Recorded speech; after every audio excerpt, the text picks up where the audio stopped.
Developing right now on Morning News Now, uphill battle this morning. The so-called big, beautiful bill heading to the House after marathon votes in the Senate. Vice President Vance breaking a tie to pass the sweeping domestic policy package. Now, Republican holdout Senator Rand Paul criticizing Alaska Senator Lisa Murkowski for changing her vote. Senator Paul said that your vote was a bailout for Alaska at the expense of the rest of the country. Oh my God. That's what Senator Paul said. I have an obligation to the people of the state of Alaska. Now the pressure is on for House lawmakers to meet the 4th of July deadline to get the bill on President Trump's desk. Plus, the president announcing Israel has agreed to a ceasefire in Gaza. We have the very latest. Also this morning, deliberation drama. Jurors reach a verdict in all but one of the charges against rap mogul Sean Diddy Combs. We'll bring you the developments as his sex trafficking trial appears to be coming to a close. Plus, summer bummer. Beaches on both coasts now closed to swimmers over bacteria concerns just days ahead of the 4th of July holiday. What doctors want you to know. And some not so good news for cheese lovers. Why researchers say dairy could be turning your dreams into nightmares. I feel like you could have sold that line better than me. No, you did a good job there. Apparently, some people are told that cheese before bed will give you nightmares. That in and of itself is a nightmare. That was not said in my family. So anyway, good morning. Good to have you with us. I'm Joe Fryer. And I'm Savannah Sellers. Thanks for being with us. We're going to begin our show with this breakthrough on Capitol Hill. President Trump's sweeping tax cut and spending bill is one step closer to his desk after narrowly winning approval on Tuesday in the Senate. In what was a record-breaking vote-a-rama, that's a technical term, more than 45 amendments were voted on. Vice President J.D. Vance was called in to cast the tie-breaking vote. That's because senators were split 50-50. 3 Republicans, Senators Rand Paul of Kentucky, Tom Tillis of North Carolina, and Susan Collins of Maine, joined 47 Democrats in voting no. The bill now heads to the House, which will need to pass the Senate version quickly to meet President Trump's July 4th deadline. Well, House approval is not guaranteed. House Speaker Mike Johnson said he was confident they'll get it done by the end of the week. We knew the Senate would amend the House product. I encouraged them to amend it as lightly as possible. They went a little further than many of us would have preferred. But we have the product now. As the president said, it's his bill. It's not a House bill. It's not a Senate bill. It's the American people's bill. And my objective and my responsibility is to get that bill over the line. We've got a team standing by to talk more about this. We're going to start things off with NBC News Capitol Hill correspondent Julie Sirkin. So, Julie, Republicans couldn't do it without that yes from Alaska Senator Lisa Murkowski. Walk us through what changes had to be made to the bill to finally get it through the Senate and just some of the reaction we're now hearing. Yeah, hey guys, good morning. Well, Republican leadership in the Senate has been working Lisa Murkowski for weeks because they knew that they needed her vote in order to move it forward. Vice President Vance cast that tie-breaking vote, his office touting his involvement to me last night. But it was really those side room deals between these holdouts, including Murkowski and Republican leadership, that made the deal come together in the end. I'm talking about things like the changes that were made to the clean energy tax credits that the House phased out in the last literally 11th hour before they voted on this. They removed an additional tax that was slapped on solar and wind producers in the U.S. They also changed a little bit of what we saw with the Medicaid cuts, still very, very extreme in this bill, and that's something that Murkowski had acknowledged, but they did plus up a fund for rural hospitals and some other changes as well. Take a listen to a little bit of the dynamic between what Murkowski and moderates like her gained from this bill and some of what Rand Paul and the conservative deficit hawks lost, because the bill adds $3.2 trillion to the deficit. Watch this. There was a time in which they had to make a decision dealing with me and reducing the debt ceiling or giving pork and subsidies to Alaska. They chose to add more pork and subsidies for Alaska to secure that vote. I advocated for my state's interests. I will continue to do that, and I will make no excuses for doing that. Do I like this bill? No, because I tried to take care of Alaska's interests. Murkowski also criticized what she called an artificial deadline for this bill. Regardless, it's heading back to the House. Murkowski saying she doesn't want them to pass it, though. So now, Julie, how soon could the House start voting on the bill, and what kind of hurdles might it face? Guys, in a couple of hours from now, because Speaker Johnson is really trying to muscle this through overnight. They actually got through that first step, passing it through the Rules Committee in the House. Of course, both chambers have different rules that govern them. But in the House, it will definitely be an uphill battle. You could see that just based on that Rules Committee vote. 2 Republicans on that panel, Chip Roy and Ralph Norman, voted no. That doesn't mean that they will be no votes on the floor, but they are angry about how much this bill adds to the deficit. They are angry that it fell short of the $2 trillion promise to cut the deficit that Speaker Johnson laid out. They are frustrated by the cuts to this bill. Speaker Johnson, however, planning and plotting a vote for later today. Of course, the initial one will be a procedural vote. That will be a very key test vote for us to see how many Republicans he can lose. He can only lose about 2 to 3. And the vote passed the first time around, a very different version of this bill with just 1 Republican vote. So this is going to be an extremely tight process for Mike Johnson, especially if he wants to get it to the president's desk tomorrow. And Julie, assuming that happens and that it gets signed into law, let's talk about who are the winners and losers here. We know nonpartisan estimates have shown the highest earners will get more money, the poorest Americans will lose money. Break it down for us.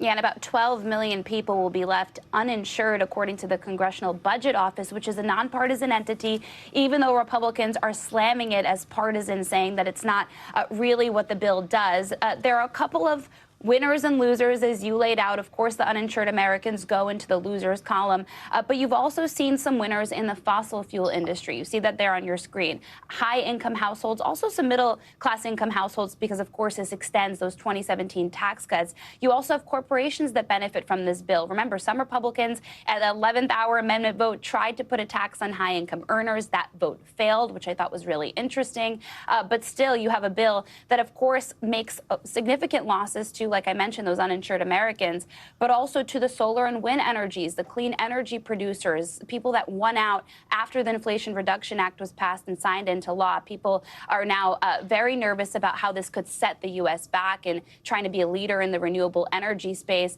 But still, Republicans tout this bill as a major win, again, for those middle-class families, and also Americans living in blue states. Republicans in those states were able to secure a higher state and local tax deduction cap. That is very important for those who live in the suburbs of New York and Chicago and other blue cities as well. All right, Julie Sirkin, thank you so much. Let's now bring in NBC News Chief White House correspondent Peter Alexander on this. Peter, good morning. So what are we hearing from the president now that the bill has passed through the Senate? Well, this has the potential to be a major win for the president, and it could happen on his desk on time. He wanted it by July 4th. As Julie said, the first significant votes begin this morning. They could have a final vote before this day is over. The president hoping for a celebration here on this very front tomorrow. He posted a long statement about it, calling this an early victory, the Senate's vote in support of this bill. And he said that Medicaid, among other benefits, will not be touched. Again, as we have noted, independent analyses have repeatedly showed that many of those who benefit from Medicaid will ultimately lose their coverage as a function of this right now. But now his pressure campaign focuses on the House, trying to get a victory there. Here's part of what we heard from the president. Take a listen. I think it's going to do very well in the House. We'll see how that works out, but it looks like it's ahead of schedule. See what happens. Happy about it. I felt the Senate was going to be tougher than the House. We got there. We got pretty much what we wanted. It was it's an amazing package. It's the biggest bill ever passed if we get this done.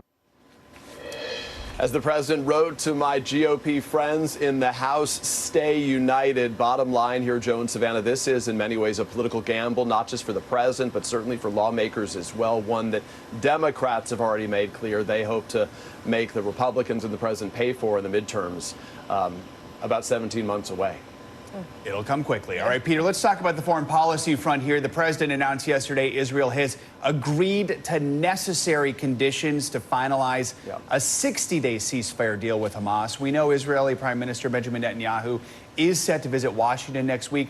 Could this ceasefire actually happen? Well, at the end of the day, this is going to be in the hands of Hamas right now to make up the final decision. There is yet, as you see, no response from Hamas at this time. The president said that Israel has agreed to the terms of the ceasefire right now. In effect, without knowing the specifics here, we know that the president has long been pushing for an agreement that would bring home the hostages still kept in Gaza right now, said to be dozens, about 50 at this time. Unclear how many of them are still living. And the Gazan people would benefit, the president has insisted, by access to more resources, more aid that's needed after more than 50,000 Gazans have lost their lives since October 7th, several years ago now, where Israelis and others were slaughtered when Hamas entered into southern Israel at the time. We know that Marco Rubio, the Secretary of State, the president's special envoy Steve Witkoff, had met with one of Netanyahu's deputies just yesterday ahead of this announcement. And we do separately know, as you said, that Bibi Netanyahu will be coming here to the White House on Monday of next week. We've also now learned that many hostage families have requested that the prime minister bring them with him when he visits with President Trump early next week. Peter, one other thing we do want to ask you to cover for us this morning. We just learned overnight that Paramount, that's the company that owns CBS and also the show 60 Minutes, has agreed to pay $16 million to settle a lawsuit brought by President Trump. He alleged in an interview last year that his former rival, Kamala Harris, did this interview on CBS's 60 Minutes, and that it was deceptively edited in a way that helped her and hurt him. Walk us through this agreement. Well, the bottom line is independent legal experts say that the White House, the president, really did not have a case here. And many people have reinforced that argument, but we certainly know the situation with Paramount right now. They were in need of federal approval for a merger that the owner of Paramount is looking toward right now. So it appeared clear that she was open to an agreement of this kind. Ultimately, the bottom line is it was agreed to. We have now learned overnight $16 million, as you said, that will go toward President Trump's future presidential library. This is not going to sit well with many people within CBS News. Among other things, there will not be a statement of apology or regret from CBS, and they have also agreed that in the future they will release entire transcripts of interviews they do with presidents. The legal team for President Trump, a spokesperson telling me early this morning, this is, in their words, another win for the American people. Joe and Savannah. All right, Peter Alexander, thank you very much. Let's circle back to the president's domestic policy bill and get some analysis with Investopedia's editor-in-chief, Caleb Silver. Caleb, good to have you here with us. All right, so one of the biggest concerns we've heard from Democrats and some fiscal hawk Republicans about this bill is that it adds $3.2 trillion to the deficit, to the debt. I think a lot of us think of the debt as sort of this nebulous thing that we don't really have to worry about. But realistically, what kind of impact could that have on our economy? Yeah, when you're talking about it right now, it's $36 trillion. If it goes up to $39, $40 trillion, it's the interest we pay to service that debt that really costs a lot of money to the government. And that's why you hear the president demanding that Fed Chair Powell lower interest rates, because we got to pay interest on our debt. But also, when you have such a massive deficit, it makes our bonds look riskier. It makes our dollar look riskier. If you've seen this plunge in the dollar and in bond yields, it's because there's less trust in the government because our deficit keeps on growing and we don't bring in enough money to service that debt. Why does it affect us as everyday Americans? Well, eventually, we're going to see interest rates remain high because we have to continue to service that growing debt. It's going to slow the economy.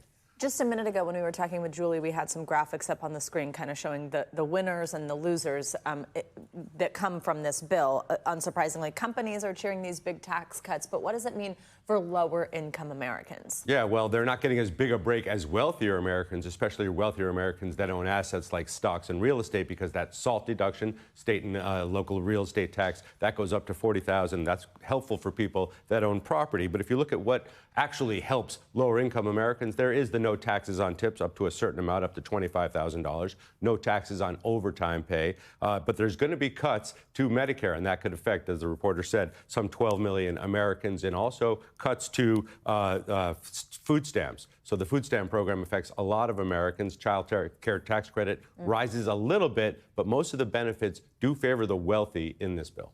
You mentioned Jerome Powell a moment ago, who the president recently called a moron. He's obviously very upset that he has not lowered the interest rates. The Fed has not done that. We heard from Chairman Powell yesterday basically saying if it weren't for the tariffs, that they likely would have lowered the interest rates by now. What do you make of Powell's comments? What does it tell us about what the Fed's thinking is right now. Well, the Fed doesn't want to lower interest rates because it doesn't know yet the impact of these tariffs, because we've had a come-and-go policy on those. We don't actually know if they're going into place next week, a week from now, actually, on July 9th. And we haven't seen the impact pass through to prices quite yet. When you look at the headline data, and we do it here on the show all the time, headline data looks okay. Inflation at a reasonable place, and the unemployment rate at 4.2%. We'll get a new jobs report tomorrow. But there's no reason to lower interest rates until you see the impact of those price increases. And if we don't see them, the economy, according to Powell, is in a decent place. They may have cut interest rates to stimulate it a couple of months ago or past meetings, but right now there's no reason to do so. We've also heard that they may appoint a new or announce a new Fed chair by the end of the year, a shadow Fed chair that could put some pressure on the Fed as well. All right. Caleb Silver, good to have you with us. Thank you. Thank you, Caleb. Well, in just a few hours, Brian Kohberger, the man accused of fatally stabbing 4 college students in Idaho, is scheduled to appear in court to formally accept a plea deal that's now dividing the victims' families. Kohberger is expected to plead guilty for the murders of Ethan Chapin, Kaylee Gonzalez, Xana Kernodle, and Madison Mogen that happened back in 2022. As part of this apparent deal, Kohberger will spend the rest of his life in prison. That means he'll avoid the death penalty. While Ethan Chapin's family tells NBC News they support the deal, Kaylee Gonzalez's father says he feels blindsided and that prosecutors have given up. Here in New York, the jury in the Sean Diddy Combs trial is set to continue deliberations today after reaching a partial verdict yesterday. Here's what we know as of this morning. That federal jury has unanimous verdicts on 4 of the 5 criminal counts in the federal sex trafficking trial, but they still remain divided on the lone count of racketeering conspiracy. The jury sent the judge a note saying that there were, quote, unpersuadable views on both sides for that one count. The judge urged the jurors to resume their deliberations, which they will do today. NBC News entertainment correspondent Chloe Malas has been following the case from inside the courtroom and brings us the latest details. We've reached a verdict on counts 2, 3, 4, and 5. Read the note from the jury that came just after 4 o'clock. But we cannot reach a verdict on count 1, they wrote, because some jurors have unpersuadable views.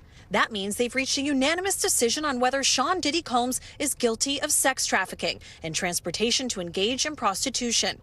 But the jury of 8 men and 4 women is split on the most serious and complex charge, racketeering conspiracy. For that count, jurors must decide whether they believe Combs ran a criminal organization and committed underlying crimes like kidnapping and arson. The judge urging the jury to keep deliberating to try to reach a decision on that last count before revealing their verdict. As the jury's note came in, Combs' attorneys hugged and formed a circle around the music mogul, who put his head in his hands, at one point giving a thumbs up to his family.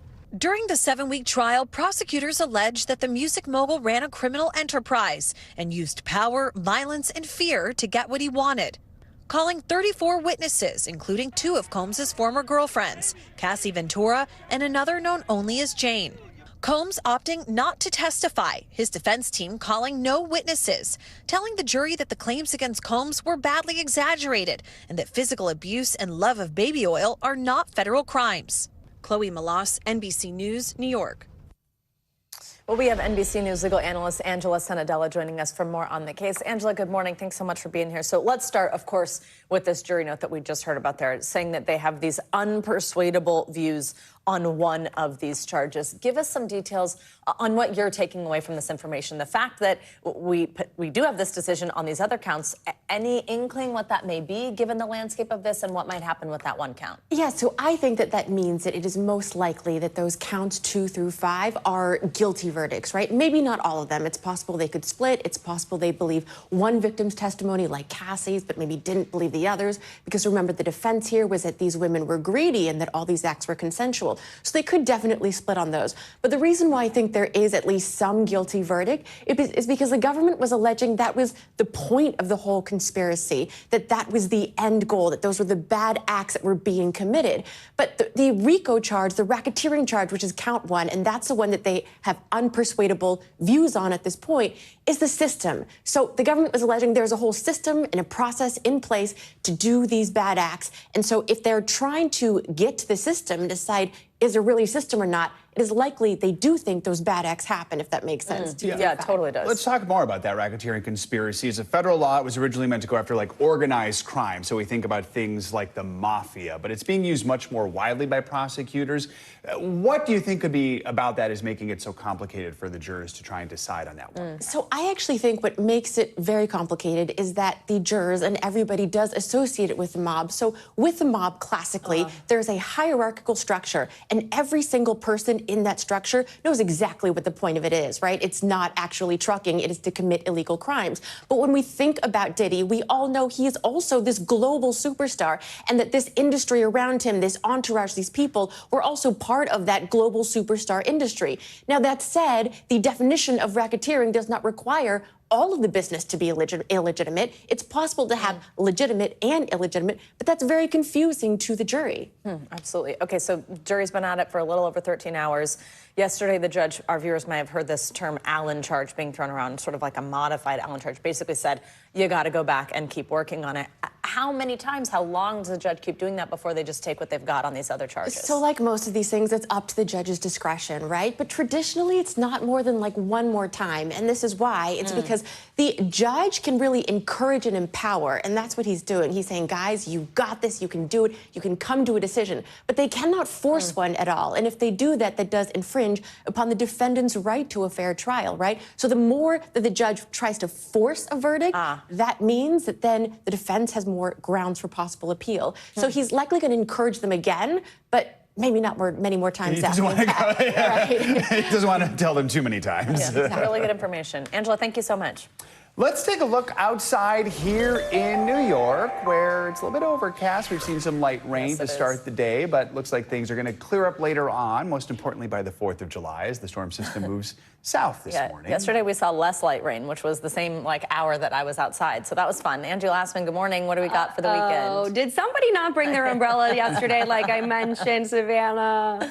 That's correct. Okay. Well, today you're not going to need it, especially if you're going to be out and about in the second half of the day and you live in the Northeast. We're going to see this drying trend. We're waking up to still some of these showers kind of hanging around, stretching down to the mid-Atlantic, along the Gulf Coast and parts of the southern plains. And some of those spots are going to see improved conditions today, and others are going to keep this kind of pattern going as we get into even the holiday weekend. And one of those places that's going to keep it going is the Southeast. You see this front? That's the one that was responsible for all that heavy rain across the Northeast yesterday.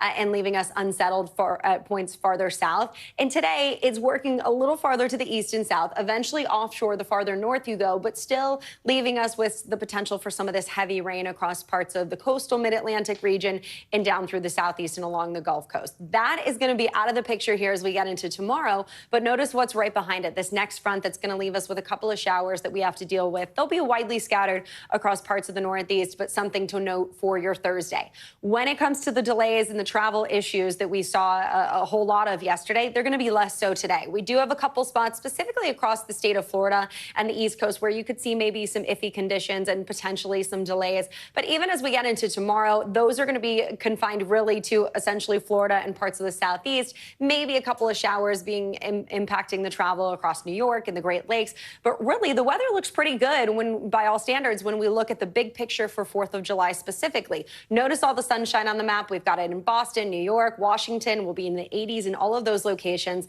90s for Chicago and St. Louis, still dealing with the sunshine there. And then out west, still sunny and hot. It's just a couple of spots, the upper Midwest, that we see some of this heavy rain and parts of Florida. So heads up for those locations. You could see some difficulty. And even on the backside of the holiday as we wrap up the weekend, doesn't look all that bad. We'll watch for maybe some delays across Florida and potentially in Chicago. But how about the fireworks? Things look pretty good by all standards. Again, we've got a lot of clear skies overhead across the country, guys. We'll maybe watch for some strong storms for the upper Midwest, but otherwise clear and mild for the Northeast and hot and muggy down from the Great Lakes all the way to the Gulf Coast. I am very excited for the 4th of July. Me too, especially with a forecast like this. Me too. Thank you, Angie. Yay, Angie. Applause. Okay, well, you're probably thinking about the weather for the 4th. Also, maybe wondering if it's a beach day. Unfortunately, we've got a new warning from health officials that may put those plans on hold. Yeah, some states across the country are closing off swimming at beaches because of high bacteria levels. Oh, joining us now for more on what these closures mean is NBC News medical contributor Dr. Natalie Earhart. Good morning, doctor. So the CDC warning that bacteria, it's known as Vibrio, am I saying that right? It's what's typically found in seawater. What do we need to know about this, and how concerned should people be? Yeah, I'm sorry to rain on Angie's parade. The weather looks amazing, but we do have a health warning from officials, and that's because a lot of beaches around our country are showing higher counts of the bacteria Vibrio, as you mentioned. We see about 80,000 Vibrio infections every year. Over half of them are associated with actually eating contaminated seafood, undercooked or raw shellfish, but many of them are also from contaminated water, such as the ocean water. And the biggest concern, guys, is if you have an open wound and you go into the water, that can be very, very dangerous. You can get quite a serious wound infection.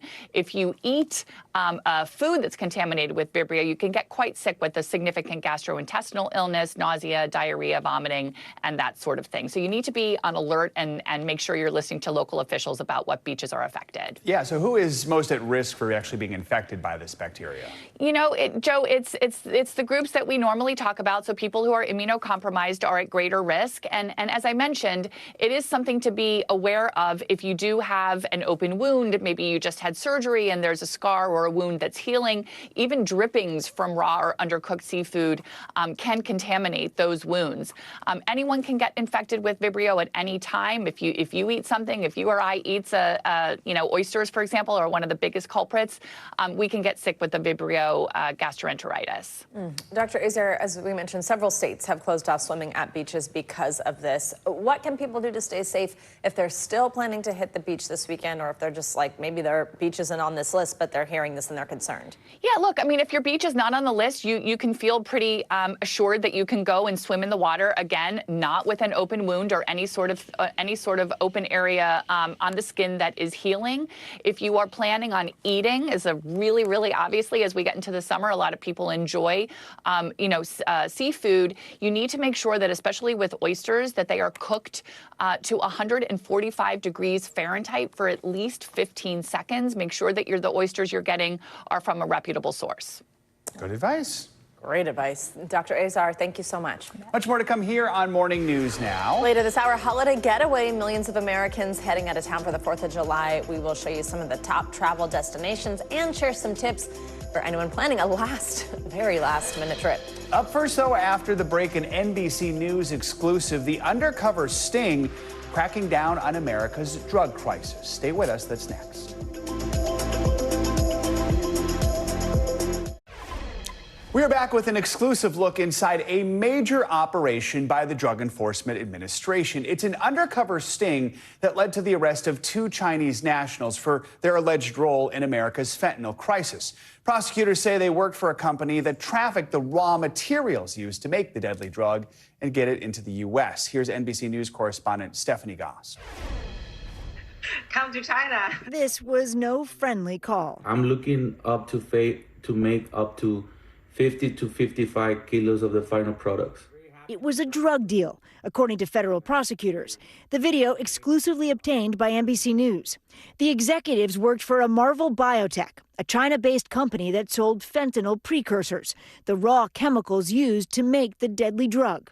Boasting online 100% stealth shipping, prosecutors say, by disguising their illicit products as dog food, nuts, and motor oil. The Chinese company arranged to have roughly 3 kilos of the precursor sent to this address in Lower Manhattan. But what they didn't realize was that the person they were dealing with was not a drug trafficker. He was actually a DEA informant. And this was the beginning of a sting operation that was going to put both of them behind bars. A Marvel Biotech is one of thousands of companies just like it, according to Ray Donovan, former DEA chief of operations. It was one of those companies that we knew was connected to Sinaloa cartel. In Mexico. In Mexico. That's the cartel once run by notorious drug lord El Chapo Guzman, who now sits in federal prison in Florida. Donovan helped put him there. But soon after that conviction, the DEA's strategy to fight fentanyl started shifting. We had to do more to go after the bad actors that were way upstream. Bad actors like a Marvel biotech. But to make the arrest, the DEA had to lure them out of China. And that's what they did. Here they are sipping coffee in the lobby of a fancy hotel in Fiji in 2023, hoping to secure a huge sale. Me, like in Mexico, like I pay officials, so that way I don't have problems. Moments later, both of the Chinese nationals were arrested and extradited to the U.S., where they were convicted on drug charges and money laundering. They will be sentenced in August. How were you able to get these two particular people out of China to meet you in Fiji? Money. So it always comes down to greed. But Donovan says going after these companies is a game of whack-a-mole, and the U.S. needs China's help. How can cooperation with the Chinese government affect this fight against fentanyl? The cooperation with the Chinese government will immediately, overnight, impact the entire industry. That quickly? Yes. Stephanie Gosk, NBC News. Let's get you some international news now. Russia is ramping up its offensive on two fronts against Ukraine. NBC News international correspondent Molly Hunter joins us now with more in the world news in 60 seconds. Good morning, Molly.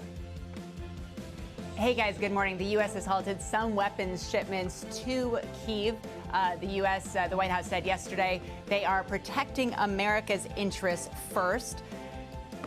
This comes as Russia ramps up its attacks on two different fronts, you guys, and Ukrainian officials say that they have launched a drone attack deep into Russia. Now, across Europe, we're going to move to Denmark. Countries are ramping up defense capabilities, and in that spirit, Denmark has expanded its conscription lottery to include women. Women from the Nordic country over the age of 18 are now eligible to be drafted. The agreement was announced back in March, passed by Parliament in June. Women currently make up 10% of the Danish military. And finally, BTS is back. During a live stream yesterday, the South Korean band announced all band members have completed their mandatory military service, and they are heading to the U.S. next month to begin working on new music. And an album, you guys, is scheduled next spring. We are looking forward to that. Joe, Savannah? See, it flew by. Their service just flew by. It really did, honestly. All right, Molly, thank you so much. Coming up, a troubling trend. Millions of teens now vaping cannabis. That is more than ever before. Plus, cheese lovers, beware. Why researchers say you cheddar rethink your daily intake. Oh, dear. Your weekly checkup is next here on Morning News Now. We're back with our weekly medical checkup. This week, we're looking at a concerning trend among teens. A new study found vaping substances other than nicotine is becoming more popular among adolescents. Also, if you have trouble focusing, you are certainly not alone. We're going to show you a new tool, though, that can help improve your concentration. NBC News medical contributor Dr. Vin Gupta joins us to discuss these latest health headlines. Dr. Gupta, good to have you with us. Let's start with that new research shows more kids are vaping cannabis than ever before. More than 2.5 million kids reported vaping a couple years ago. You're a pulmonologist. What do we know about vaping cannabis and lung health? Also, good morning. We know that it's not safe. And the more that we're learning about it, there's this perception that because we're not putting tobacco smoke in our bodies, that somehow vaping is safe. And that's not true, that there is an increased incidence of lung problems like asthma. If you have underlying asthma, you might have worsening asthma because you're vaping. Impacts on the heart. We're recognizing if you're vaping any type of fluid, if you're vaping marijuana, you name it, that there might be actually impacts to the heart that are not that different from smoking cigarettes, actually, that there could be coronary artery disease. And so from a doctor's orders perspective, important to know what you're putting in your body, number one, and number two, make sure that you know that vaping is not safe. It comes with risks. Doctor, let's talk about this tool. I'm sure people were like, what can help me get my focus back, help my attention span? This is coming out of Ohio State. Researchers have developed this method that might be able to help kind of get you back on track. What is it? How's it work? They looked at a study that I think, Savannah, wasn't surprising, that basically those that have poor sleep at night are unable to focus, are really impacted by stress and anxiety. And so this tool, the acronym is TAKE5. The T stands for take frequent breaks. The A for actively engage in one task at hand. K for keep distractions to a minimum, E for eliminating multitasking, and 5 for taking 5 minutes to refocus. It showed that people that utilize this tool were able to focus for a bit longer and were actually able to, deal with anxiety and stress. And so, what works for people from a doctor's orders perspective, utilize this tool, keep it brief. This is one option, Savannah. When we think about meditation, when we think about just refocusing, this is one option that you should consider doing. Right, it's easy to remember, so look Yeah, at it that. is. All right, so finally, if you've ever heard the saying that eating cheese before bed will give you nightmares, and I guess this is an old wives' tale that heard that. didn't make it in our household, but there could be some truth, I guess, behind it. There's new research that found eating too much dairy before bed, it could ruin your sleep. So what did this study find?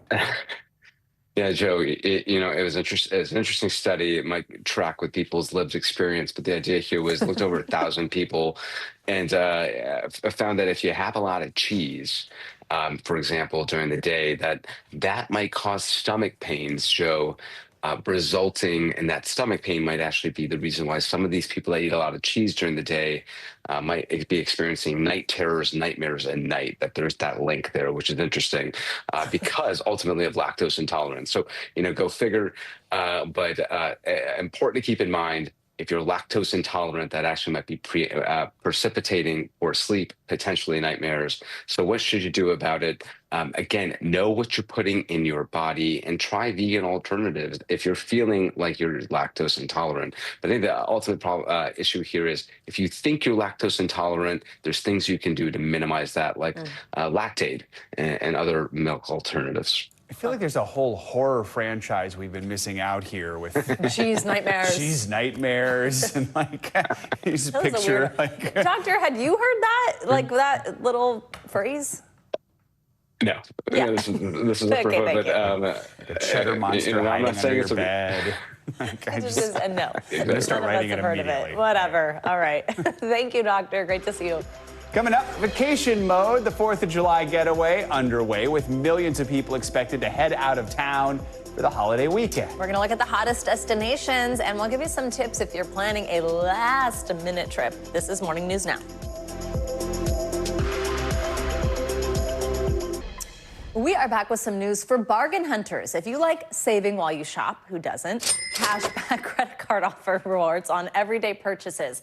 But how do you make the most of your perks program and stay out of debt? Linda Baccaro with NBC New York has some tips on how to earn money back for every dollar you spend. Katie Thomas lives in Rye with her husband and 12-year-old twins, facing increasing grocery costs. The Consumer Price Index on food has gone up every month from January 2024 to the start of this year. My husband likes to operate in don't spend more than you have. So we're the people that pay off the credit card every month. It really makes it hard on your budget because every dollar just works less hard for you.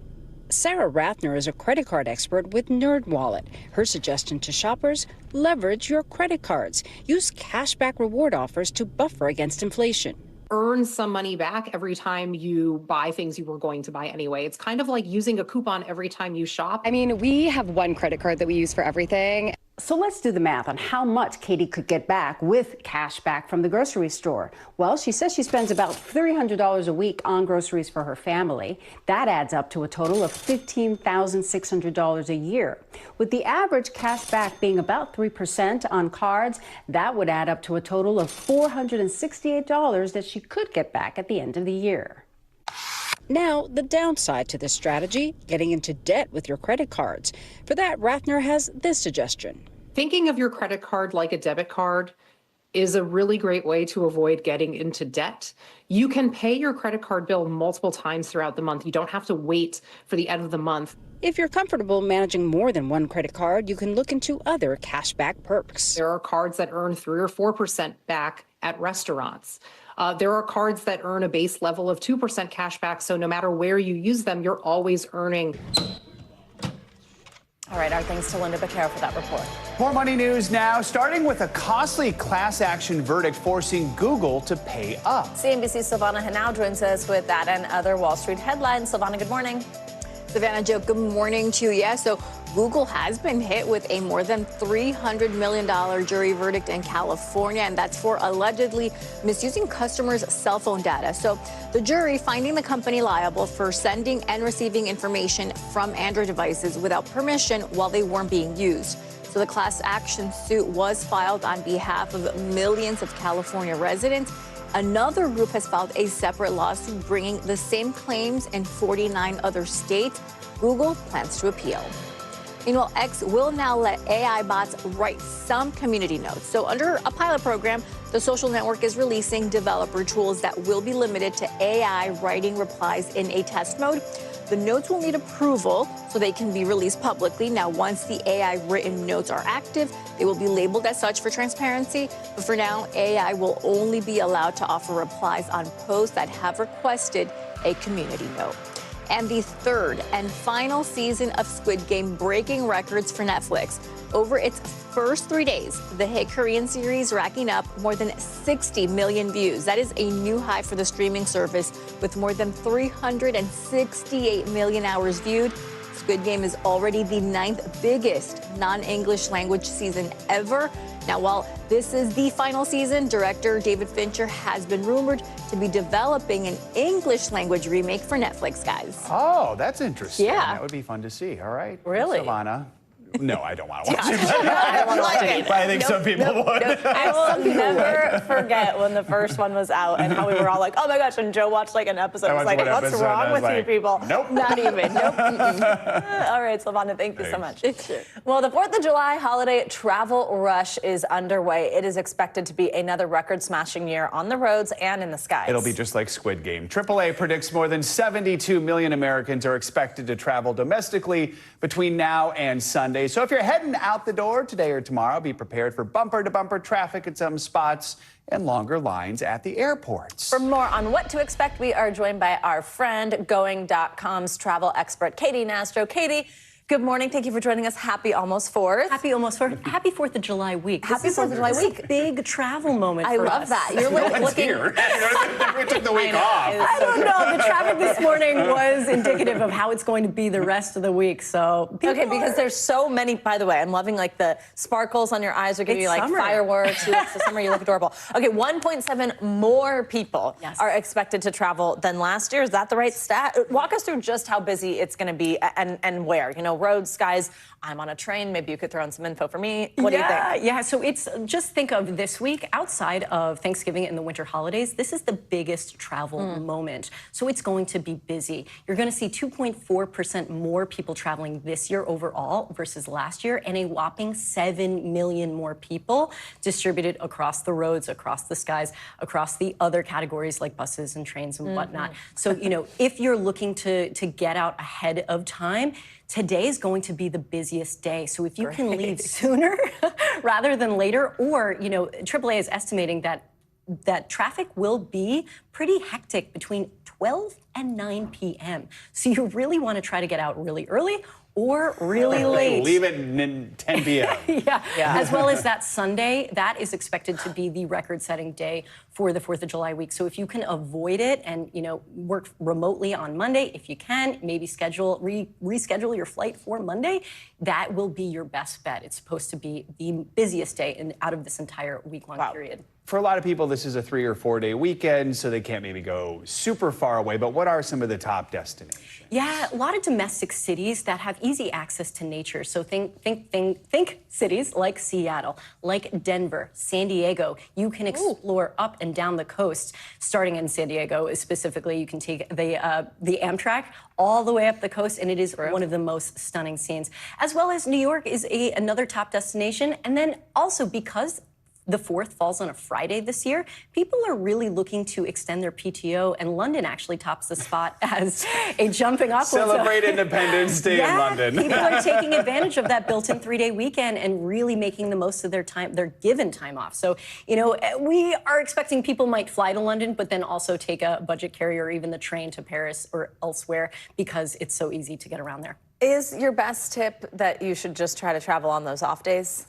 Yeah, look, I'm even traveling on the 4th myself to avoid not only the crowds, but also the higher prices. This late in the game, if you can, you want to travel really early in the day, again, or really late in the day, and try to avoid that Sunday or leave extremely early if you are taking a road trip back on that Sunday, because, again, it is supposed to be the busiest day. How are costs looking? Because it feels like for the last few years we're talking about inflation when we're traveling. What's it looking like this year? What are some tips to try and save some money? Yeah, well, astonishingly enough, we're still calling it the golden summer of cheap flights.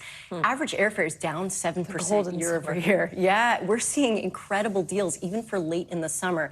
The week of 4th of July, you're still going to see the prices creep up. They're averaging up 3.4% versus the other times of the summer. So if you haven't planned anything for the 4th of July, do a staycation and then look to book for the end of August. Kids are going back to school. We're seeing flight deals for the end of August. Get this. We talked about this last time. New York to Dublin. The price I gave you last time was great. This price, $283 round trip. Wow. I am not joking, and that extends into. Do you have to fly your own plane, or is there a pilot involved? That's on Aer Lingus. That is on a full-service carrier. We are just seeing crazy good deals on the Going app and elsewhere. So it's really a great time to consider travel, even this late in the game, because we're still seeing. Is it mostly international, or are there good domestic deals too? There are good domestic deals too. There are good domestic deals as well too. We saw DC down to the Key West, lowest ever, 111 round. When is that? That was for the end of August. Again, that's really where you want to try to target because, again, kids are going back to school. We're starting to see less people travel overall. But according to TSA numbers, outside of the 4th of July week, I compared year over year, 3 out of the last 6 months, we've seen less people actually go through TSA. So we're moderating. It might not be the busiest summer on record. Even though we've seen that in years past. People are a little hesitant still in terms of, should I be making this discretionary purchase? But I'm here to tell you, there are deals to be had. Go to the Going app. Dublin one is wild. Serious. I was like, I don't need to go, but this trip, or do I need to go? Just because, All right. Katie, great to see you. Happy 4th. Thank you so much for joining us. Coming up, a behind-the-scenes look at what's expected to be a blockbuster hit. Yeah, when we come back, we're going to get a sneak peek at Jurassic World Rebirth. You are watching Morning News Now. Welcome back. Jurassic World Rebirth hits theaters today, and we have a behind-the-scenes look at how the latest film in the franchise is breaking new ground with some cutting-edge special effects. NBC News Now anchor Gotti Schwartz sat down with director Gareth Edwards to see how he makes those dinosaurs come to life. When it comes to pushing the limits of human imagination, it was the iconic roar that haunted our nightmares in the 90s.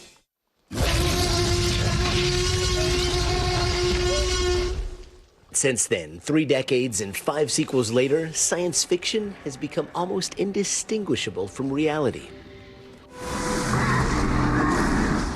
Today, the keys of the Jurassic Kingdom have been given to director Gareth Edwards. If you look at the timeline of film, when things changed, they went from black and white to color. There was obviously sound came in at one point. It's just big milestones, and then you could argue there was CGI, right? And there's a little dotted line where it went from pre-CGI to post-CGI, and that dotted line really is Jurassic Park. Edwards has long been a student of Steven Spielberg, drawing on his inspiration when directing his other movies, from Godzilla to Monsters to Star Wars Rogue One. And despite all the advancements in movie making since the first Jurassic Park, just like on Isla Nublar, Gareth decided Jurassic World Rebirth could only be shot on film. There's an aesthetic I've been chasing my whole career, which is that Spielbergian, late 70s, 80s, early 90s look of cinematography. And some of the technology and visual effects in this film could prove revolutionary. It's basically this new bit of technology where you can film with a 360 camera. If I walked with the camera and just videoed and captured a room, just on a normal video camera, on your iPhone, whatever, you can put it into this software and it creates a 3D model of that environment. And then you can get a virtual camera and look around it. That tech, called Gaussian splatting, allowed Gareth and his team to try a variety of camera angles for a single location using AI without having to leave the edit room. Almost in augmented reality. You're not in the set, you're in the digital image. And the quality for some of it was so good that you go, this is nearly photo real perfect. As for the animatronics in this movie, So instead of making the dinosaurs animatronic, you guys made a boat. Yeah, we made two boats, this yacht and this kind of like military looking thing. But no one had ever done it before. I thought this had been done a million times in movies. And it totally worked, and it looks amazing, and it was so weird being like tethered to this thing and shooting Scarlett Johansson on it, because it was like being in a theme park ride. And the crew would take great pleasure of blasting me with water and Scarlett. And it was really exciting. You felt like a kid, like, I can't believe they're paying me to do this. that combined with location shooting on the ocean to deep in the jungles. Gareth can see the whole film in his mind. He's a very unique storyteller in that way. Spend enough time with Gareth and it seems like dinos are around every corner. Was there a specific scene in the first Jurassic Park that, did it for you? Yeah, the T-Rex attack.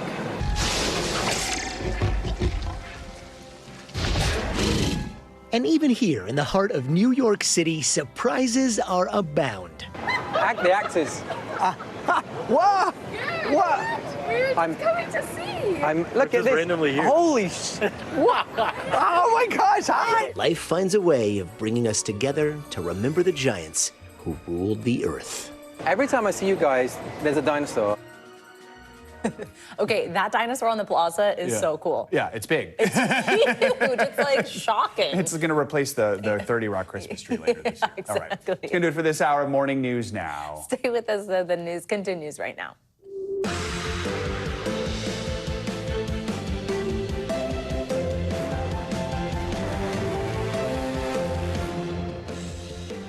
Good morning. Thanks so much for joining us. I'm Savannah Sellers. I'm Joe Fryer. Right now on Morning News Now, President Trump's so-called big, beautiful bill now one step closer to his signature.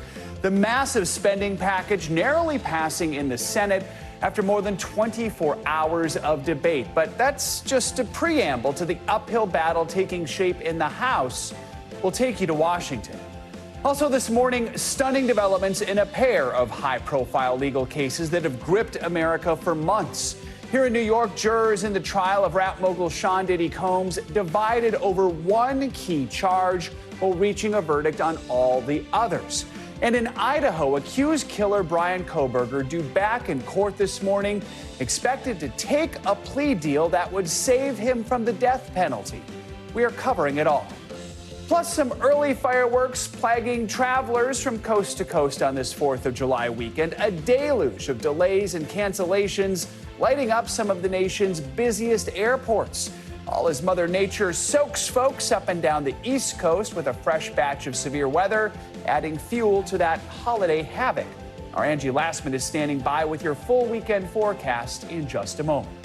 And later in the hour, we're talking money moves with a hot new financial trend that has Americans taking revenge on their savings. Revenge savings, it's called. Yes, it's an interesting concept. We'll delve deeper into it. Let's begin this hour with President Trump's massive tax cut and spending bill. It's now one step closer to his desk. Yeah, this is the so-called big, beautiful bill, and it narrowly cleared the Senate yesterday after more than 24 hours of debates and votes. In the end, Vice President J.D. Vance was called in to cast the tie-breaking vote and get the bill over the finish line. But the work is not over yet, as the bill still needs to pass the House. NBC News Chief Capitol Hill correspondent Ryan Nobles joins us with the latest on all this. Hey, Ryan, good morning. Hey, Savannah and Joe, good morning to both of you. And yes, it seems at every stage of this process, this bill is inching forward, but by the narrowest of margins. And as we get to this stage of the process, as it gets to the House of Representatives, there are already signs this morning that getting this bill finally passed will be no easy task. On Capitol Hill today, attention now shifts to the House, with President Donald Trump's so-called big, beautiful bill officially heading to the floor overnight, but facing a potential uphill battle in Trump's own party after the bill narrowly squeaked through the Senate with a tie-breaking vote from Vice President J.D. Vance. The bill as amended is passed. Republican senators made changes to the bill to get it through. Now, some moderates worrying there are too many cuts, while some Republican hardliners in the House think the changes weaken the cuts they want. I can't imagine they have the vote. This whole thing is, I don't know what to call it. It's a show. Speaker Mike Johnson still optimistic he can pass the bill. I encouraged them to amend it as lightly as possible. They went a little further than many of us would have preferred. But we have the product now. In the Senate, 3 Republicans and all Democrats voted no, including Rand Paul, who was critical of a deal hatched to win over Alaska's Lisa Murkowski. They chose to add more pork and subsidies for Alaska to secure that vote. Murkowski responding. Senator Paul said that that your vote was a bailout for Alaska at the expense of the rest of the country. Oh my God. That's what Senator Paul said. Question was easy. Senator, we've got the. I didn't say it, ma'am. I'm just asking for your response. My response is I have an obligation to the people of the state of Alaska. Do I like this bill? No, because I tried to take care of Alaska's interests. Murkowski won a special carve-out for her state to soften the blow of Medicaid cuts. Those cuts just one plank of a massive bill that also extends the Trump tax cuts, eliminates taxes on tips and overtime, and funds the administration's mass deportation plan.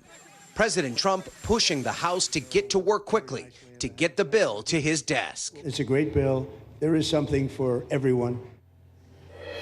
And complicating the process of getting this bill passed is the severe weather across the country. Thousands of flights were delayed, making it difficult for members to get back here to Washington. Many of them just throwing out their plane tickets and choosing to drive here instead. Some driving 14, even 20 hours to get here to Washington in time to vote on this package. Jo and Savannah. Ryan, handling that moment like a true pro. Thank you very much. The federal jury in Sean Combs' sex trafficking trial is expected to keep deliberating this morning after reaching verdicts on 4 of the 5 charges against the music mogul. The judge in the case instructed the jurors yesterday to keep talking as they remain divided on that one charge, racketeering conspiracy. NBC News entertainment correspondent Chloe Malas has been following this case from inside the courtroom and has the latest. Hey there, the jury did reach a verdict on counts 2 through 5, but the judge telling them at the end of the day yesterday not to hesitate when it comes to potentially changing their minds. I also was in the courtroom as Combs was reading the latest jury note, and he looked incredibly disappointed. This morning, a federal jury in New York getting back to work deliberating after a stunning development in the federal criminal trial of Sean Diddy Combs. On Tuesday, jurors signaling they reached a verdict on 4 of the 5 counts, including sex trafficking and transportation to engage in prostitution charges. But in a note to the judge saying they are, quote, unable to reach a verdict on count 1, racketeering conspiracy, the most serious and complex of the 5 charges, citing unpersuadable opinions among the jury. There's no surprise that the one count the jury is struggling with is count 1, racketeering conspiracy. Most lawyers, including me, struggle with the concepts and the elements of racketeering and conspiracy. For that count, the jury of 8 men and 4 women must decide whether Combs ran a criminal organization and committed underlying crimes like kidnapping and arson. The judge encouraging the jury to keep an open mind while they continue deliberating before revealing their verdict. Judges have no problem sending a jury back to deliberate the first time they send a note out saying they're deadlocked. It's after the second time that the judge really has to be concerned, because that's when the jury may be hopelessly deadlocked. Earlier, the music mogul was seen chatting with his mother in the gallery, telling her it's going to be all right. But later, when the jury came back quickly with that partial verdict, Combs put his head in his hand and turned to his family with his hands in prayer. Over 7 weeks, prosecutors accused Combs of running a criminal enterprise, calling 34 witnesses, including escorts, former assistants, and alleged victims, including the rapper's former girlfriend, Cassie Ventura, who detailed years of alleged abuse. In closing arguments, his defense team calling the claims against him badly exaggerated. As the jury continues to deliberate the fate of Sean Diddy Combs.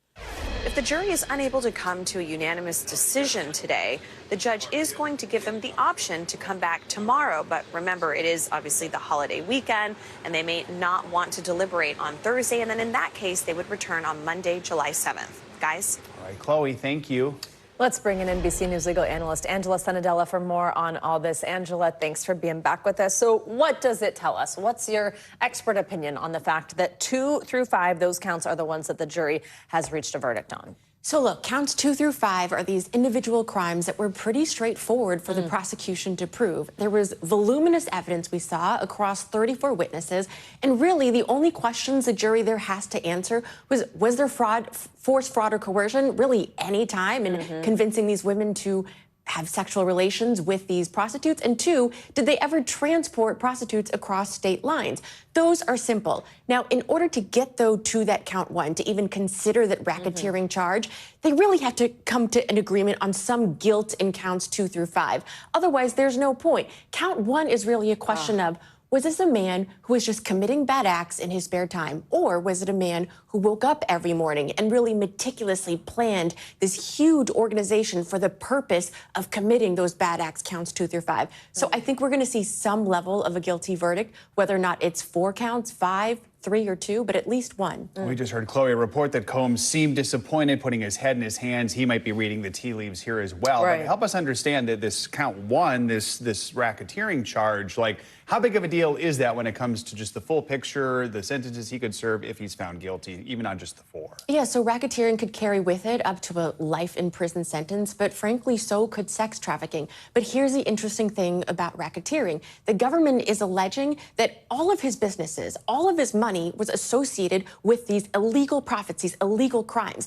That means if he's convicted on racketeering, they can do something called asset forfeiture with all of his businesses, take all of his money and all of his profits, which would then leave him really likely penniless. So I'm certain he does not want to see that charge. Obviously, none of them, but... Right. Angela, it's also been interesting to see the jury make these requests, several requests for transcripts here, mainly from testimony from Combs' ex, that's Cassie Ventura, who we heard from on the stand. What does that tell you about the conversations that they may be having, especially in light of this count 1, them being unable to decide on? Yeah, well, that makes a lot of sense. First of all, the testimony happened a long time ago. Right, and also it's the most emotional, which is usually what jurors want to see in terms of transcripts.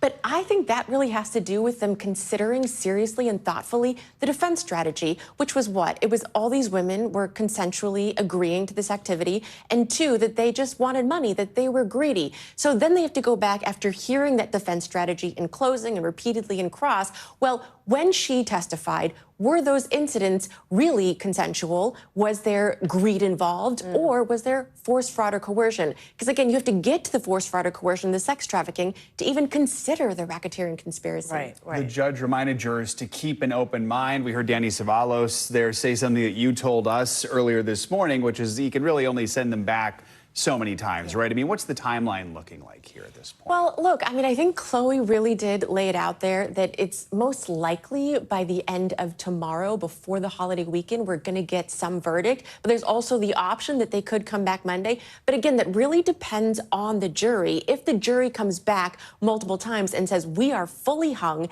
everyone is unpersuadable, we can't move any further, then the judge has to act. But if the jury says, you know what, we need another day, we need 2 more days, then it's really up to the jury. But what the judge is telling them is, guys, persuade each other, figure it out. You're 12 very smart people, and 1 person, sometimes 2, can persuade all of them. Right, wow. We've all seen the movie. Exactly. Angela, thank you so much. Really important information. In just a few hours, Bryan Kohberger is expected in court where he'll reportedly plead guilty for the murders of 4 University of Idaho students. Now, as part of this apparent deal, he'll be sentenced to life in prison instead of facing the death penalty. It's a shocking conclusion to a case that has riveted the nation. NBC News correspondent Liz Kreutz is outside the courthouse in Boise, Idaho, and joins us with the latest. Liz, good morning. Hi, Joe. Good morning. Yeah, this really is a potentially stunningly swift end to a case that, as you know, has dragged on for 2.5 years. We are told that family members of the victims have made their way here to Boise with the understanding that later this morning, right here at this courthouse, Bryan Kohberger could plead guilty to 4 counts of first-degree murder and 1 count of burglary. It is a plea deal that has divided the families. This morning in Idaho, murder suspect Bryan Kohberger is apparently just hours away from accepting a plea deal that will save him from facing the death penalty amid new reactions from those tied to the case. The family of victim Kaylee Gonzalez has been furious with the prosecution. They were done fighting. They had given up. And now asking for the public's help, urging supporters to contact the local prosecutor's office and the Department of Justice, and also asking for, quote, the true facts of what happened that night, along with a full confession. Kohberger was arrested and charged in late 2022 with the murders of Gonzalez, Ethan Chapin, Xana Kernodle, and Madison Mogen. Prosecutors say DNA found on a knife sheath at the crime scene that matched Kohberger's is just one piece of the mountain of evidence against him. His lawyers say he has maintained his innocence. While the Gonzalez family wanted Kohberger to face trial and the death penalty, Ethan Chapin's family telling NBC News that they support the plea deal. In 2023, Ethan's mother, Stacy, shared with Today why they would not attend the trial. It does not change the outcome of our family, and it just is energy that doesn't feel like it's well spent. The deal still coming as a surprise to legal experts. I was shocked by it. It seems like a situation that it would have happened a long time ago versus, we're on the cusp of the trial starting in this case. Why would the prosecution want to accept this as opposed to going to trial? They ensure that Bryan Kohberger is likely never going to see the light of day. And then they take what would almost assuredly be, if he was convicted, just years and years of appellate proceedings just off the table. Overnight, Kohberger's family releasing a brief statement asking for privacy, respect, and responsible judgment during this time. At the University of Idaho, some students relieved. Maybe it's time for there to be true healing, to know that there's been resolution. After years of delays and unanswered questions, what was supposed to be one of the most watched murder trials in years could now be wrapped up within weeks. Now, because of a gag order, neither the prosecution or defense have confirmed this plea deal. They haven't commented on it. We're hoping that at this hearing today, we will get more clarity and specifics on what this might entail. Specifically, will it mean that Bryan Kohberger does more than plead guilty? Will he have to answer some of those key unanswered questions that some were hoping would come up during trial, particularly around motive and what happened to that murder weapon? Joe? All right, Liz, thank you.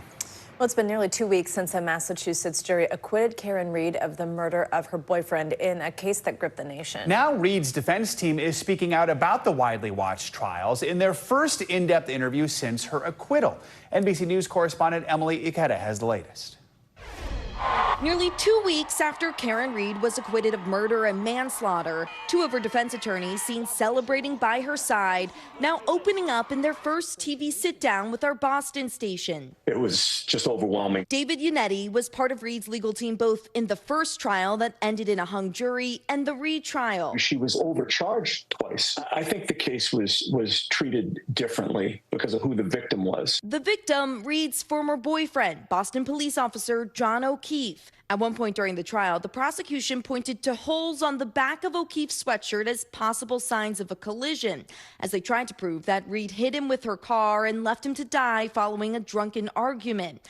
But those holes had actually been cut as part of analysis by the crime lab. It appears that I made a mistake. An error defense attorney Robert Alessi said played a significant role ahead of Reed's acquittal. That was such a serious affront to the facts, and it was on a very, very key witness, Dr. Wolf. It's something that also stood out to the jury foreman. What was your reaction? How did that make you think? It was like, what are we doing here?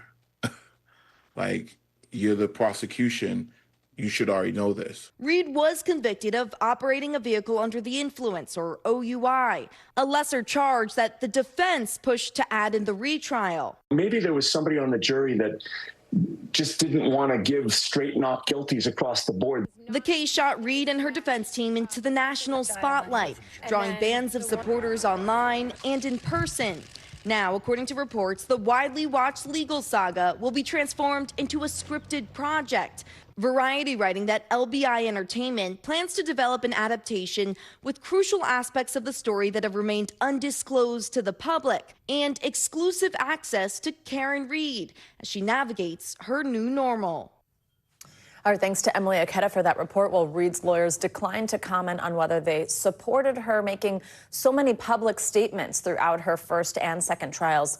But those statements did help raise money for her defense team, with her online fund raising more than $1 million. One of the busiest travel weeks of the year is here. Millions of Americans have already faced a huge headache dealing with nasty weather and flight delays ahead of the 4th of July weekend. NBC News correspondent Sam Brock joins us from New York's LaGuardia Airport with the latest. Sam, good morning. Joe, Savannah, good morning. You know how we're always talking about that misery map? It was, in fact, miserable yesterday. Just here at LaGuardia, guys, almost 340 flights canceled, either coming into or out of the airport. Now, this morning, that figure is below 50, but we saw ground stops or delays at all three major New York City area airports, Baltimore, Philly, and D.C. And it comes, of course, as kind of the perfect storm. These days right now are the busiest ones heading into the holiday. This morning, dramatic weather snarling travel across the country, from the tarmac to the roads. Storms sweeping across the East Coast, from hail in the south to fierce wind and rain throughout the region. Vehicles struggling against the wind, with floodwaters rising throughout the Northeast and cars stuck on flooded roadways. The severe weather also striking the West with heat advisories and dust storms. It's all causing travel chaos at many of the nation's busiest airports during the July 4th travel crush. Delays and cancellations felt in Boston, Washington, and the New York City area. Reserve hotels, find food, and whatnot. It's a familiar theme for those taking flight. Record demands meeting the wrath of Mother Nature. The TSA posting that 6 of the top 10 travel days all time have taken place in 2025. That includes 2 in the last week, topped by more than 3 million people on June 22nd. Mostly we just want to go home. This week's storms hitting critical pain points on the East Coast. AAA forecasting a record 5.84 million flying ahead of our nation's birthday. And the Port Authority says more than a third of them, 2.2 million, will wind their way through major airports in New York and New Jersey from July 3rd to 7th. I want to be in Orlando right now, but I'm still in New York.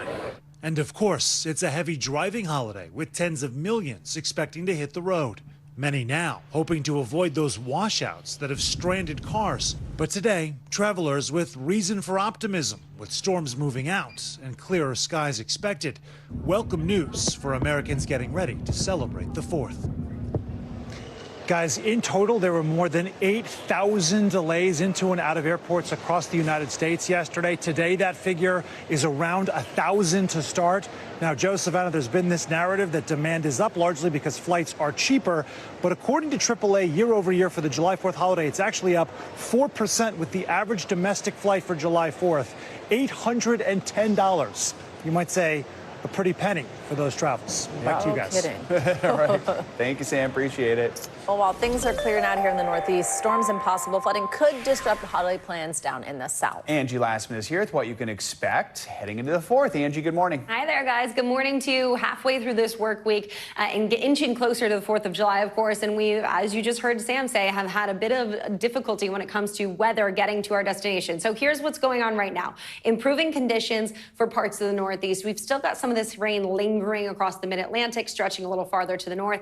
And some of these spots are going to continue to see rain in the forecast, specifically the mid-Atlantic and points south, even as we get into the next 24 to even 36 hours. And that's from this front that's slowly but surely going to eventually work offshore, but keep us unsettled across parts of the southeast. We'll see better conditions today for the Northeast, but then we track this next cold front that slides on in and gives us another push of some rain, potentially some widely scattered showers, and even a couple of thunderstorms expected across that region for tomorrow.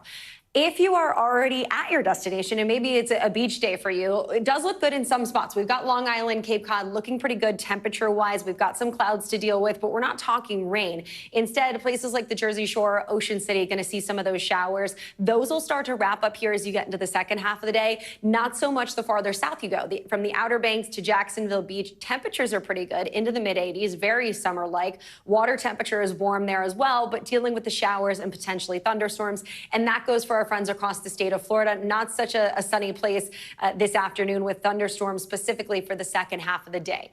If you are still trying to get to your destination, here's the spots that I want you to watch for. Some of those same locations, the Mid-Atlantic, so maybe DC, Baltimore, Charlotte, potential delays there, but specifically Tampa, I think likely to see some delays adding up here as the day goes on.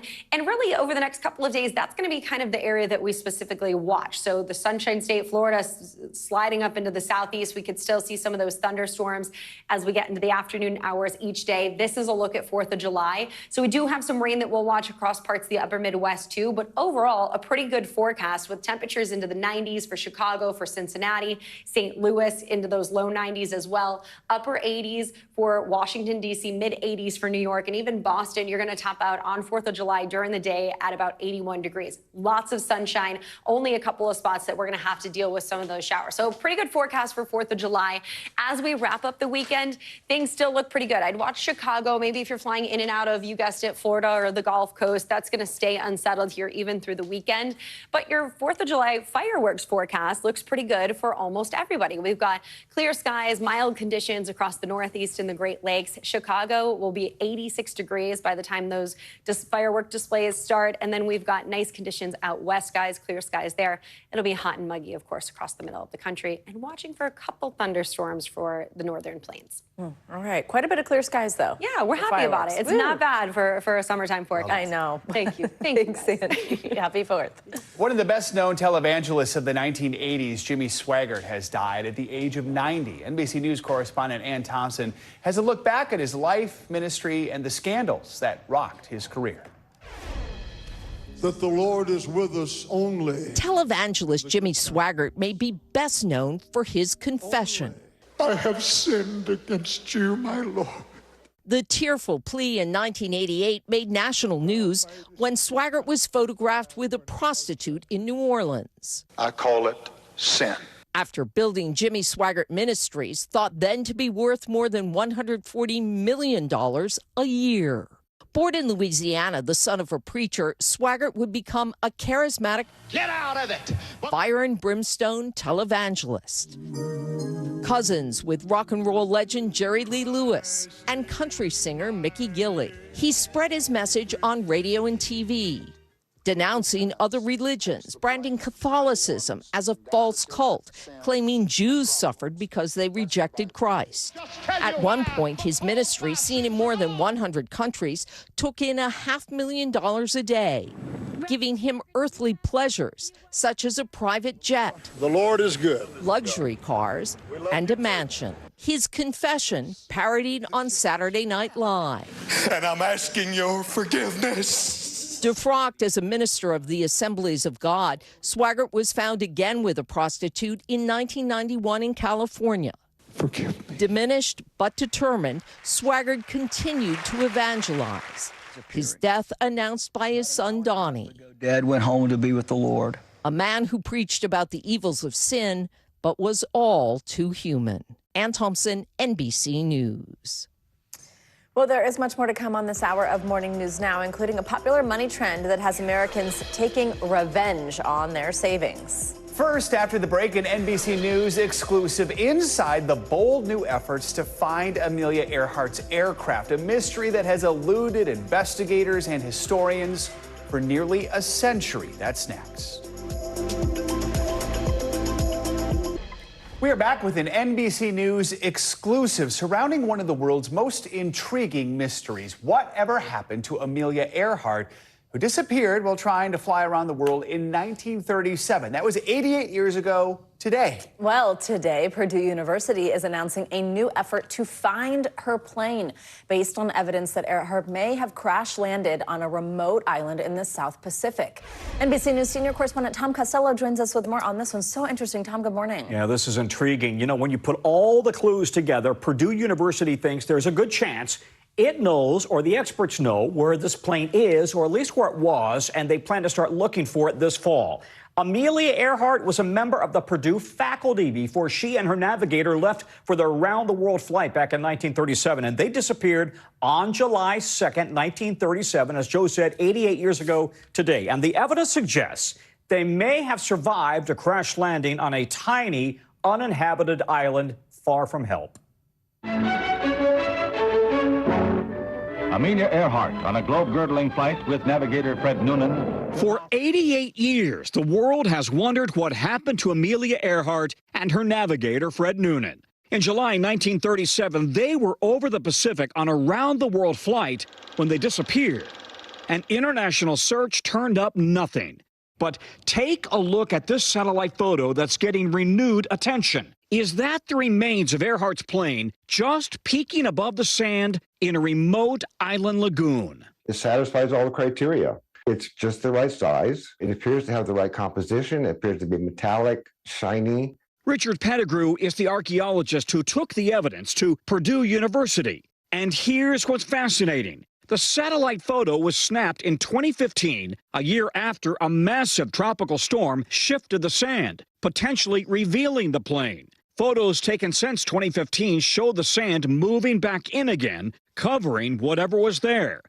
The island is called Nicomararo, right there in a remote corner of the South Pacific, just 4 miles long with a lagoon, very close to Earhart's planned flight path, and, he says, almost precisely where 4 of Earhart's radio calls for help seemed to originate. If that is, in fact, the plane, why has it never been discovered before? Plenty of people have been over that island. People walking over the beach or, being very close to it, they still wouldn't have seen it because it would have been covered by sediment and under the water. But there's more evidence. In 1940, a British team discovered a human skull and bones near an old campsite on the island, thought to be female, along with a woman's shoe and a sextant navigational box. Later, archaeological teams visiting the island recovered glass bottles from the 1930s, a U.S.-made jackknife and zipper. And this, a medicine vial with the partially legible letters UCA Pharmacy. Earhart lived Toluca Lake, California. It's like many pieces of evidence that by themselves are not conclusive. Taken together, they're very convincing. Rick Gillespie has been searching for Earhart for decades, including on Nicomararo. He's skeptical of Pettigrew's satellite photos. Well, he's got the right island. We've looked there in that spot, and there's nothing there. And the imagery shows a coconut tree, complete with root ball. Before her final flight, Amelia Earhart was on the faculty at Purdue University. Purdue, you claim her as one of your own now. We do, very proudly so. Back in 1937, a Purdue Foundation had provided the funding to develop the plane for Earhart to fly around the world, a Lockheed 10E Electra. Now the university is helping to fund a new expedition to the island in November. We believe we owe it to Amelia and her legacy at Purdue to fulfill her wishes, if possible, to bring the Electra back to Purdue. Wow, you watch that piece, it does seem like there's this mounting evidence. Yeah. If they would have crashed there, and as you mentioned, potentially survived, how long could they have survived? So this island is surrounded by sharks and coral reef that is very razor sharp. And if you cut yourself on coral reef, you can get an infection like that. And they didn't carry antibiotics, of course, right? The thinking is that Fred Noonan, the navigator, likely died pretty quickly, may not have even gotten out of the plane. That she, however, the evidence is she may have survived on that island for at least several months because they've also found bones in that campsite from fish bones, turtle bones, and bird bones. And they're thinking maybe she was able to survive on that. But there's very little fresh rainwater there. So it would have been a tough existence. And then on top of that, the question is, okay, so that's the evidence that she was in fact there, but is that the piece of the plane? Right. Or is that a coconut tree? I asked Purdue University now, what do you think? This, the other expert says this is a tree. They said, listen, if we don't go and look, then the world will never know. That is true. And I feel like a trip to that island might be in your future. Dying to know. Hello, NBC. Yeah. If you're listening. For real. Right. Fascinating. Thank you, Tom. Thank you so much. Well, let's get you some international news now. A group linked to Al-Qaeda is claiming responsibility for an attack on a Mali community. NBC News International correspondent Molly Hunter joins us with that and more news from around the world in 60 seconds. Molly, good morning. Joe, Savannah, good morning. As we whip around the world, we will start in Mali, where armed men attacked a community just over the border from Senegal. The Al-Qaeda-linked extremist group claimed responsibility for a series of coordinated attacks in the area. The Dalai Lama is about to turn 90, and before the birthday celebrations kick off next week in Dharamsala, India, the exiled Tibetan spiritual leader has a message for Beijing. He will have a successor, a reincarnation of the Dalai Lama, and he maintains that leader will be born outside of China. And finally, a heartbreaker last night for second-seeded American Coco Gauff in the first round of Wimbledon. 25-year-old Ukrainian Diana Yastremska from Odessa, ranked 42nd in the world. You guys played a killer match, kicking out the recent champion of the French Open. I was watching. It was heartbreaking, but the Ukrainian player just had it all, and Coco looked beat. It was tough. Tough in the first round. And Jessica Pegula's out, the third seed. I know. Tough day for the Americans. All right. Thanks, Molly. Appreciate it. The seed carnage. Yeah. Yeah. There you go. Coming up, a controversial detention center in the Florida Everglades officially opening its doors today. We will take you inside Alligator Alcatraz, as it's called, fresh off of President Trump's visit yesterday. That is next. Ronald Reagan Building in D.C. after a nearly 2-decade search for a new building. It comes after 2 states, Maryland and Virginia, battled it out over the last few years to host the new FBI campus, which the Biden administration decided to put in Greenbelt, Maryland, but not anymore, because according to the Trump administration, that is no longer happening, and the FBI HQ will stay in the nation's capital. And that is a look at what is making news in politics this morning. Guys. All right, Julie, thank you so much. Now to a sudden turn of events for a man in Florida. Last month, he was hailed as a hero for jumping in to help during a shark attack.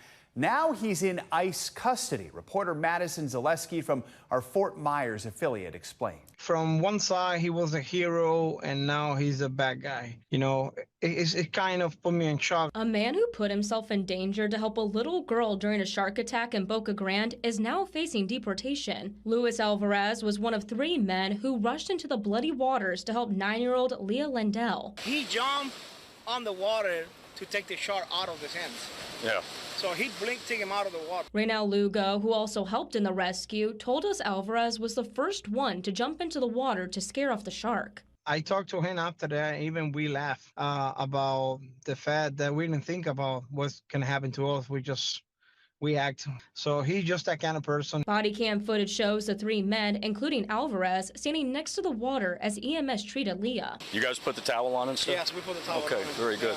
Good job. Thank you, sir. But just 3 days after the rescue, deputies pulled him over in Immokalee for driving without headlights. According to the arrest report, when asked for his license, Lewis showed a photo of his employment authorization card on his phone, commonly known as a work visa. When they discovered he didn't have a driver's license, he was arrested and taken to jail. I spoke with an immigration attorney about how this case escalated to ICE. If someone with a work permit that is legally authorized to work here in the United States is stopped by police for driving without a license, I don't know why this person is being detained by ICE if he had a work permit, unless he has a criminal background. Alvarez told the arresting officer in Spanish that he had been in the country for 2.5 years and has never had a driver's license. What has the wife told you the next steps are? I think Luis deserved a second opportunity. I think after what he went through, after what people saw in the news, that he didn't think about it twice to save that little girl.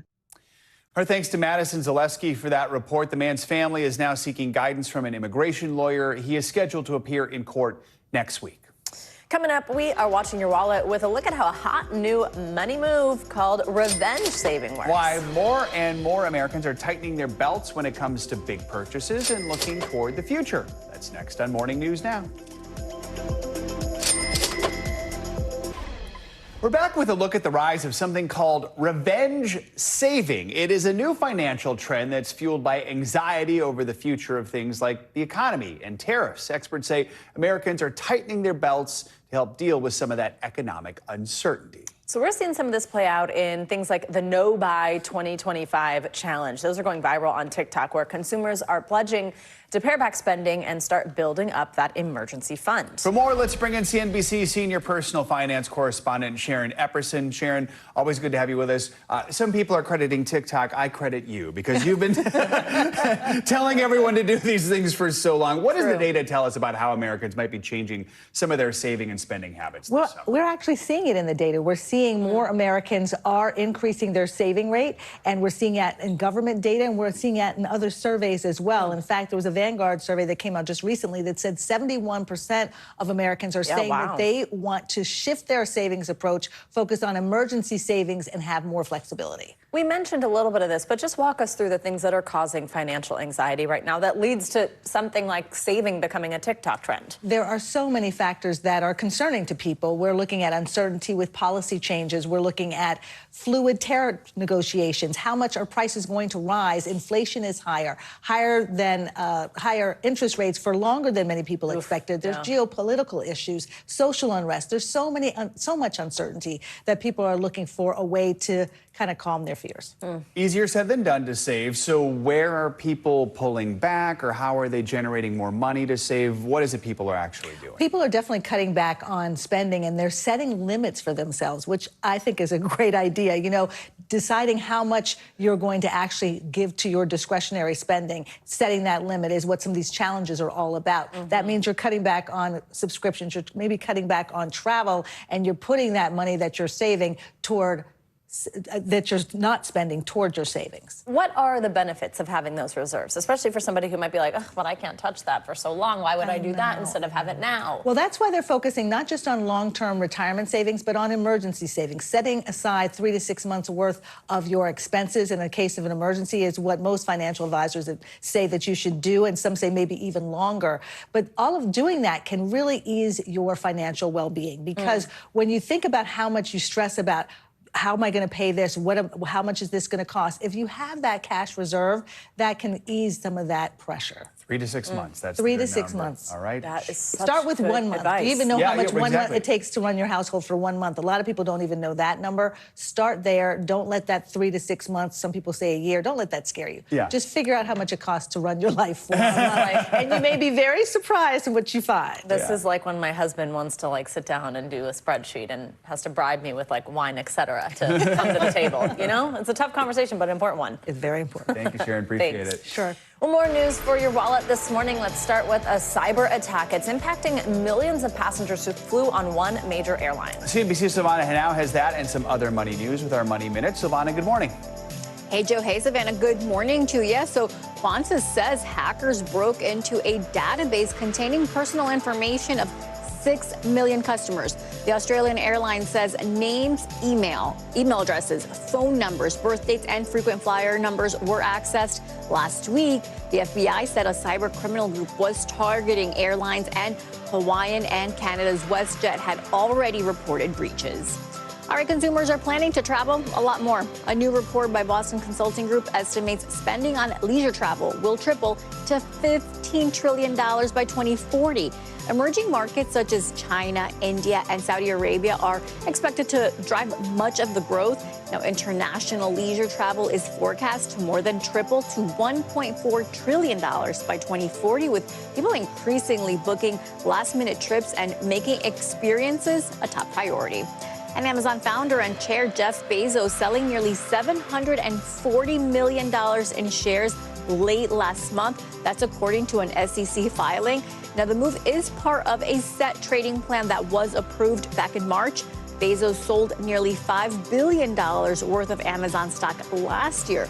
The latest filing coming just after Bezos married Lauren Sanchez in an extravagant weekend wedding in Venice. Now, he is ranked by Forbes as the world's 4th richest person with a net worth of $234 billion, guys. Got to pay for that wedding, though. That's right. So Thanks, true. Savannah. Thank you. All right, well, blockbuster athleisure brand Lululemon has filed a lawsuit against Costco, accusing the big box store of selling knockoffs or dupes of some of their most popular items. And as NBC News correspondent Priscilla Thompson reports, these alleged replicas are going viral and surging in demand. They have these sweaters that look just like my Lululemon hoodie. They're the dupes taking over the internet. They are quite literally the same fabric. And it's $12.99. It's not $100 something. And now the courtroom, too.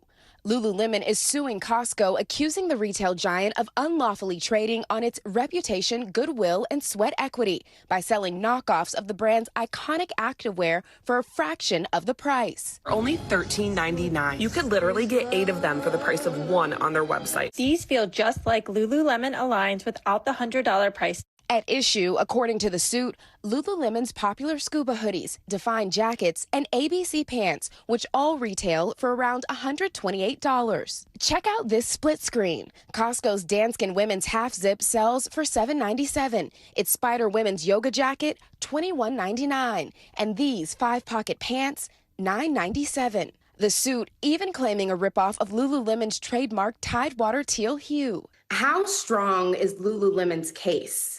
It is solid, it is substantial, it is documented, but it is not a sure thing. Susan Scafidi studies intellectual property and fashion and says these cases can be difficult to prove. U.S. law is really rough on protection of clothing. You can always protect the labels and the logos, but it's really hard to protect a three-dimensional garment itself. Costco has not responded to NBC's request for comment. Lululemon said in a statement, as an innovation-led company that invests significantly in the research, development, and design of our products, we take the responsibility of protecting and enforcing our intellectual property rights very seriously. Lululemon is seeking monetary damages from Costco and an end to the sales. Which could leave those Costco customers late to the trend, holding an empty bag. Run to Costco. Priscilla Thompson, NBC News. Coming up, the pressure-washing patriot who's celebrating America's birthday a little differently. After the break, we'll introduce you to one Alabama man concocting stunning driveway displays. Look at this, all for Lady Liberty. That's next. Stay with us.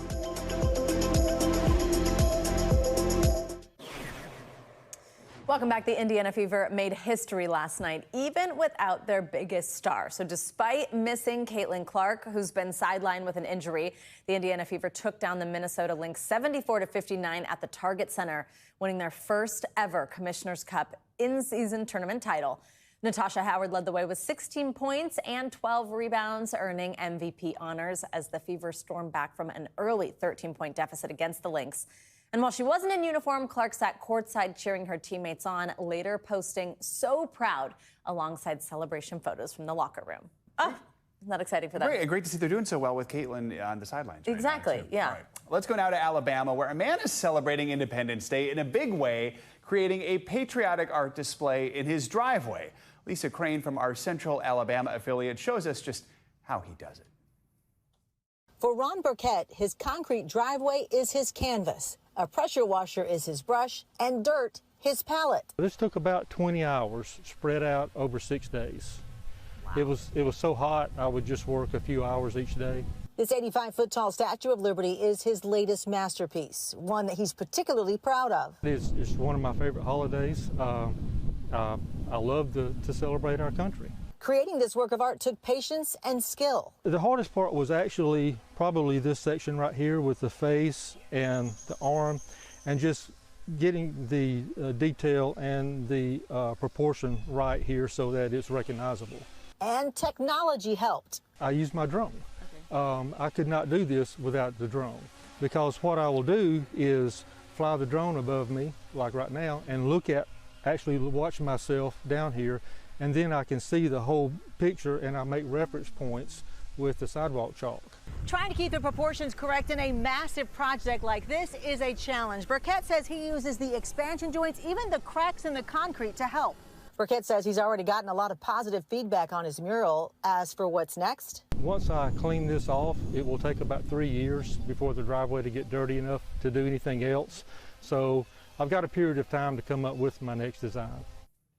I think every dad in Minnesota wants to do that now. So cool. Our thanks to Lisa Crane for that report. It's not actually the first time Burkett has created art on his driveway. He also painted a nativity scene there for Christmas back in 2021. Oh my God, we need that picture if we're going to bring it up. That sounds involved. All right, thanks.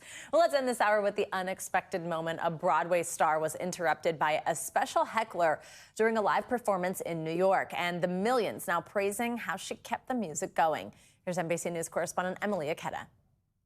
Broadway star Jenny Harney Fleming is no stranger to the stage, from The Color Purple to Hamilton. But during her solo show in New York City, an interruption not even this performing veteran could have predicted. Birds flying high. That heckler, her 3-year-old daughter, Olivia, up past her bedtime and ready to go home. Olivia, come to mommy. But this mom said the show must go on. Mic in hand, daughter on hip, in a video that's captured the attention of millions on social media. Renee Elise Goldsberry from the original Hamilton production and a fellow mom writing, "Thank you for the masterclass." And singer Natasha Bedingfield reacting, "Incredible mom and incredible singing." You can have a career and have a family. I know it's daunting. I know it's scary. It is hard. It is hard, but it is worth it. It is beautiful. And you just take it one moment at a time. And this is one moment worthy of a standing ovation. Emily Ikeda, NBC News.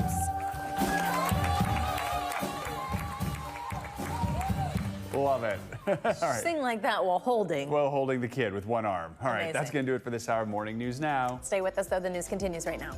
We thank you for watching, and remember, stay updated on breaking news and top stories on the NBC News app or watch live on our YouTube channel.